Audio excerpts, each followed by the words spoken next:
জানিয়ে দিব এই মুহূর্তে আমাদের হাতে এসেছে গুরুত্বপূর্ণ আপডেট আন্তর্জাতিক সংবাদের শিরোনাম। শুরুতেই থাকছে দক্ষিণ লেবাননে বিমান হামলা জোরদার করেছে ইসরায়েল, নিহত এক। এবারে জানিয়ে দিব 4 দিনের যুদ্ধে ভারতের বিপক্ষে জিতছে পাকিস্তান, মার্কিন কমিশনের তথ্য। আরও জানাবো মস্কোতে চীনের প্রধানমন্ত্রীর সঙ্গে পুতিনের গুরুত্বপূর্ণ বৈঠক।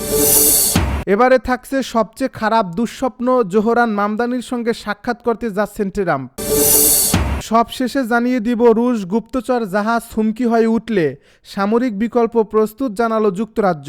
এতক্ষণ শুনছিলেন হাতে থাকা আপডেট সংবাদের শিরোনাম, এবারে বিস্তারিত। তবে তার আগে অনুরোধ রইল ভিডিওটিতে একটি লাইক এবং কমেন্ট করে জানিয়ে দিন ভিডিও সম্পর্কে আপনার মূল্যবান মতামত। আরও জানিয়ে দিন ভিডিওটি কোথা থেকে দেখছেন বা কোন জেলা থেকে দেখছেন। দক্ষিণ লেবাননে বিমান হামলা জোরদার করছে ইসরায়েল, নিহত এক। ইসরায়েলি সেনাবাহিনী দক্ষিণ লেবাননে বিমান হামলা জোরদার করেছে, এতে অন্তত একজন নিহত হয়েছে। ইসরায়েল বলছে সীমান্তবর্তী এই এলাকায় ইরান সমর্থিত হিজবুল্লাহর সামরিক পুনরুত্থানের চেষ্টা রুখতেই এ হামলা চালানো হচ্ছে।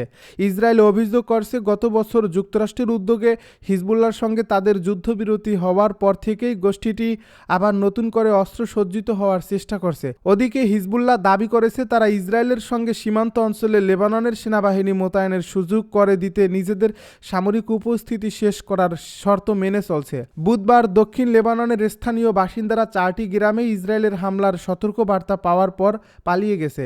সোশ্যাল মিডিয়ায় সতর্কবার্তা পাওয়ার পর তারা সরে যান।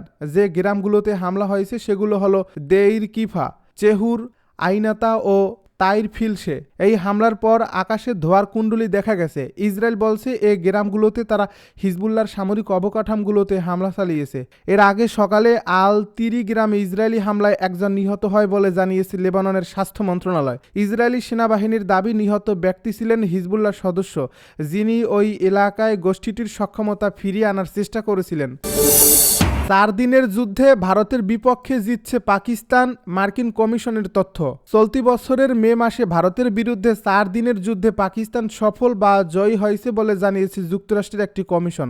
বার্তা সংস্থা আনাদুলো বুধবার এক প্রতিবেদনে এই তথ্য জানিয়েছে। এই কমিশন তাদের প্রতিবেদন কংগ্রেসের কাছে হস্তান্তর করছে। কমিশনটি ভারত পাকিস্তান যুদ্ধ পর্যালোচনা এবং এতে চীনের ভূমিকা নিয়ে তদন্ত করছে। The US China economic and security review commission 2025 নামের এ কমিউনিটি তাদের বার্ষিক প্রতিবেদনে বলছে ভারত পাকিস্তানের মে মাসের যুদ্ধ গত 50 বছরের মধ্যে দুই দেশের মধ্যে সবচেয়ে বড় তীব্র লড়াই ছিল। গত এপ্রিলে ভারতের জম্মু ও কাশ্মীরের পেহেলগামে সন্ত্রাসী হামলায় 26 পর্যটক নিহত হন।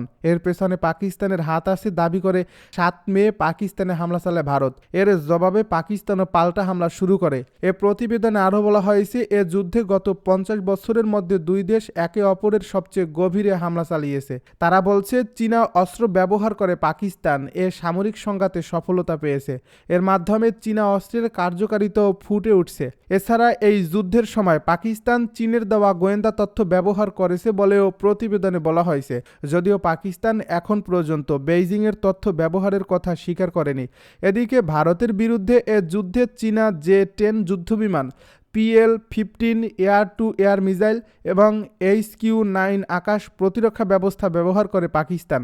এর মাধ্যমে সরাসরি কোনো যুদ্ধে চীনের এসব অস্ত্র পরীক্ষার সুযোগ তৈরি হয়। এছাড়া চীন পাকিস্তানের মোট সামরিক অস্ত্রের 82% সরবরাহ করে বলে জানিয়েছে যুক্তরাষ্ট্রের এ কমিশন। মস্কোতে চীনের প্রধানমন্ত্রীর সঙ্গে পুতিনের গুরুত্বপূর্ণ বৈঠক। চীনের প্রধানমন্ত্রী লি চিয়াং মঙ্গলবার মস্কোতে রাশিয়ার প্রেসিডেন্ট ভ্লাদিমির পুতিনের সঙ্গে বৈঠক করেছেন। এই বৈঠকে দুই দেশের মধ্যে কূটনৈতিক ও অর্থনৈতিক সহযোগিতা আরও মজবুত করার লক্ষ্যে অনুষ্ঠিত হয়েছে। এ বৈঠকে দুই নেতা দ্বিপাক্ষিক সম্পর্ককে আরও দৃঢ় করার এবং স্থিতিশীল উন্নয়নের রাস্তায় এগোনোর গুরুত্ব তুলে ধরছেন। চীনের রাষ্ট্র সংস্থা সিনহুয়া প্রতিবেদনে জানায় লি চিয়াং বৈঠকে বলেন চীন রাশিয়ার সঙ্গে সহযোগিতার স্থায়িত্ব আরও বাড়াতে এবং দ্বিপাক্ষিক সম্পর্কের উন্নয়নের গতিশীলতা বজায় রাখতে প্রতিশ্রুতিবদ্ধ। এই সাক্ষাৎকারের মূল উদ্দেশ্য হল দুই দেশের মধ্যে রাজনৈতিক, অর্থনৈতিক ও কৌশলগত সম্পর্ক আরও গভীর করা এবং ভবিষ্যতে সহযোগিতা আরও সম্প্রসারিত করার পথ তৈরি করা। সিনহুয়া প্রতিবেদনে আরও বলা হয়েছে চীনের প্রধানমন্ত্রী লি চিয়াং বৈঠকে পুতিনকে আশ্বস্ত করেন যে চীন রাশিয়ার সঙ্গে দীর্ঘমেয়াদী সহযোগিতা জোরদার করতে চায়। তিনি বলেন চীন রাশিয়ার সঙ্গে সহযোগিতার স্থায়িত্ব আরও বাড়াতে ইচ্ছুক এবং দ্বিপাক্ষিক সহযোগিতার স্থিতিশীল উন্নয়নের গতিশীলতা বজায় রাখার চেষ্টা করবে। এ বৈঠকে উভয় পক্ষের মধ্যে বাণিজ্য, প্রযুক্তি, শক্তি ও কৌশলগত সহযোগিতা সহ বিভিন্ন গুরুত্বপূর্ণ বিষয় আলোচনা হয়েছে। সবচেয়ে খারাপ দুঃস্বপ্ন, জোহরান মামদানির সঙ্গে সাক্ষাৎ করতে যাচ্ছেন ট্রাম্প। ডোনাল্ড ট্রাম্প তার সবচেয়ে খারাপ দুঃস্বপ্ন জোহরান মামদানির সঙ্গে দেখা করতে যাচ্ছেন। ডেমোক্র্যাট জোহরান মামদানি নিজেকে ট্রাম্পের সবচেয়ে খারাপ দুঃস্বপ্ন হিসেবে অভিহিত করেছিলেন। চলতি মাসের মেয়র নির্বাচনে জয়ী ডেমো সমাজতান্ত্রিক দলের সঙ্গে রিপাবলিকান নেতা ডোনাল্ড ট্রাম্পের এটাই হতে যাচ্ছে প্রথম সাক্ষাৎ। মার্কিন প্রেসিডেন্ট ডোনাল্ড ট্রাম্প বলছেন তিনি শুক্রবার হোয়াইট হাউসে নিউ ইয়র্ক সিটির নির্বাচিত মেয়র জোহরান মামদানির সঙ্গে দেখা করবেন। ডোনাল্ড ট্রাম্প বুধবার সোশ্যাল মিডিয়ায় বলছেন, আমরা একমত হয়েছি যে এই বৈঠকটি 21 নভেম্বর শুক্রবার ওভাল অফিসে অনুষ্ঠিত হবে। মামদানি এই সপ্তাহের শুরুতে সাংবাদিকদের বলেছিলেন তার দল একটি বৈঠকের ব্যবস্থা করার জন্য হোয়াইট হাউসের সঙ্গে যোগাযোগ করছে। মামদানির একজন মুখপাত্র বুধবার বলছেন, নির্বাচিত মেয়র ওয়াশিংটনে ট্রাম্পের সঙ্গে দেখা করার পরিকল্পনা করছেন। সেখানে জননিরাপত্তা, অর্থনৈতিক নিরাপত্তা এবং সাশ্রয়ী মূল্যের এজেন্ডা নিয়ে আলোচনা করা হবে। মামদানি এবং ডোনাল্ড ট্রাম্প একে অপরের সমালোচনা করে আসছেন সেই শুরু থেকেই। ডোনাল্ড ট্রাম্প মামদানির প্রতিপক্ষ অ্যান্ড্রু কুওমোকে সমর্থন করছেন। মেয়র নির্বাচনের প্রচারণার সময় ট্রাম্প হুমকি দিয়েছিলেন মামদানি জিতলে শহর থেকে কোটি কোটি ডলার ফেডারেল তহবিল আটকে দেওয়া হবে। নিউ ইয়র্ক স্টেট কম্পট্রোলারের একটি প্রতিবেদন অনুসারে মার্কিন ফেডারেল সরকার 2026 অর্থবছরে নিউ ইয়র্ক সিটিকে $7.4 বিলিয়ন বা শহরের মোট ব্যয়ের প্রায় 6.4% প্রদান করে। রাশিয়ার গুপ্তচর জাহাজ হুমকি হয়ে উঠলে সামরিক বিকল্প প্রস্তুত জানালো যুক্তরাজ্য। রুশ গুপ্তচর জাহাজ ইয়ান তার হুমকি হয়ে উঠলে সামরিক পদক্ষেপ নিতে যুক্তরাজ্য প্রস্তুত বলে হুঁশিয়ারি করেছেন ব্রিটিশ প্রতিরক্ষামন্ত্রী জন হিলি। রাশিয়ার এই গুপ্তচরের জাহাজ প্রথমবারের মতো যুক্তরাজ্যের জলসীমার কাছে তাদের কার্যক্রম নজরদারিতে রাখা ব্রিটিশ রাজকীয় বিমান বাহিনীর পাইলটদের দিকে লেজার তাক করার পর হ্যালি এই হুঁশিয়ারি দিলেন। ব্রিটিশ রয়্যাল নেভি ও রয়্যাল এয়ার ফোর্স নিয়মিত জাতীয় নিরাপত্তার সম্ভাব্য হুমকি নজরদারি করে আসছে।